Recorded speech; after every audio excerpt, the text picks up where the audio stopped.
Imagine all the people in your life that mean something to you. Your relatives, your friends, your loved ones.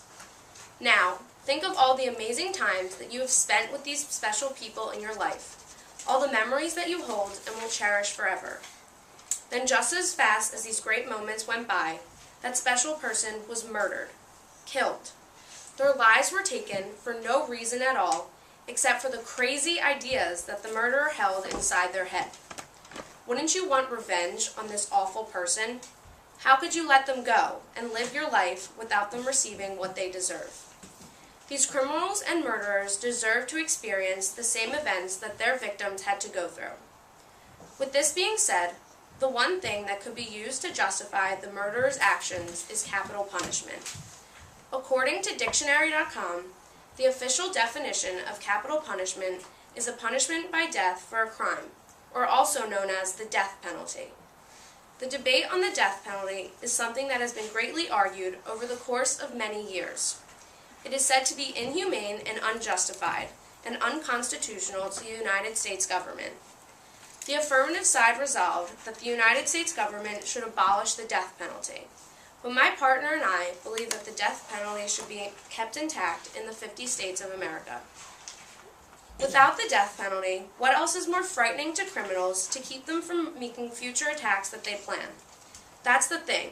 There really isn't anything else that is as useful as capital punishment, and it is said to be one of the most useful crime deterrents.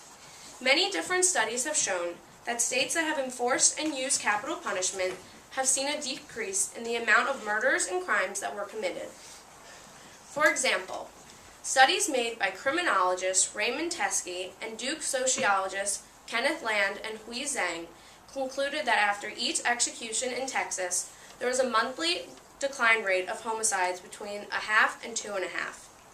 In addition to this, it allows people, especially the family members of the victim, feel much more protected knowing that the criminal can no longer hurt them. These victimized families not only have to go through the fact that their loved one was harshly murdered, but if the death penalty is not used, it always leaves them thinking that the murderer might be able to hurt someone else. This top crime deterrent, as of now, is our only justifiable way of punishing a criminal, and it is very useful for the future. In addition, the use of capital punishment gives closure to the victims' families. Instead of the families sitting around, waiting to know what will happen to the criminals once they are let out of jail, they will know that they won't be able to harm anyone else.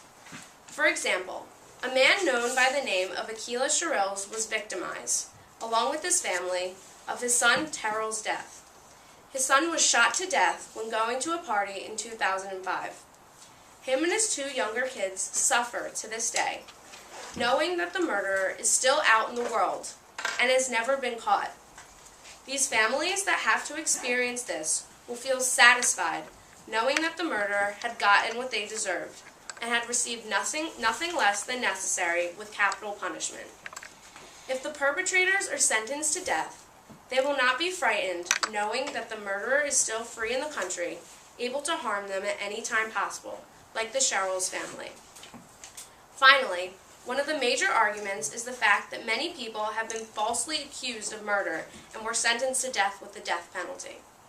Unfortunately, this has occurred more than once, but with new DNA testing, it is very likely to be able to prove a person's guilt or innocence. Stated in an article on ACLU.org, the increasing use of DNA testing to help confirm the innocence or guilt in capital cases is one among many reforms that will help ensure that innocent people are not sentenced to death. With DNA testing, investigators will be able to make sure that they are accusing the right person and will not make mistakes that have been made in the past. Finally, this DNA testing will reduce the amount of unjustified punishment and will make sure everything is fair. To conclude, my partner and I believe that the death penalty should be kept intact and should be enforced. Although many people believe it is inhumane and only negative things are able to come out of it, there are also positive aspects to the argument as well. It is one of the most useful crime deterrents, it gives closure to victimized families, and effective DNA testing is helpful to prove a person's guilt or innocence.